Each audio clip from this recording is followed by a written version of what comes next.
বিসমিল্লাহির রহমানির রহিম। সম্মানিত দর্শক ভাই বোন, আসসালামু আলাইকুম। আজকে আমি আমার খুব পছন্দের একটি খাবার আপনাদের সাথে শেয়ার করব, আর সেটা হলো গমের আটার রুটি, তার সাথে কাঁঠাল। রুটি তৈরির জন্য আটা, লবণ আর কুসুম গরম পানি দিয়ে ডো তৈরি করে নিলাম। গমের আটায় কুসুম গরম পানি দিলে রুটিটা শক্ত হয় না, খুব সফট থাকে, 2-3 দিন পর্যন্ত সফট থাকবে।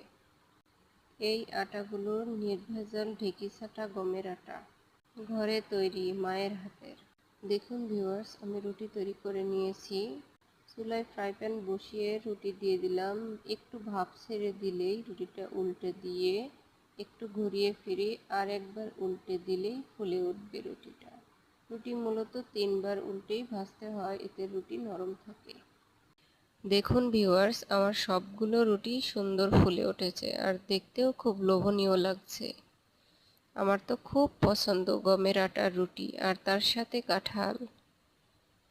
কাঁঠাল দিয়ে রুটি খেতে আমার দারুণ লাগে, বিশেষ করে গমের আটার রুটি। গমের আটা আমাদের শরীরের জন্য খুব ভালো, পুষ্টিকর। আর যেহেতু এটা হাতে তৈরি, এর কোনো তুলনাই নেই।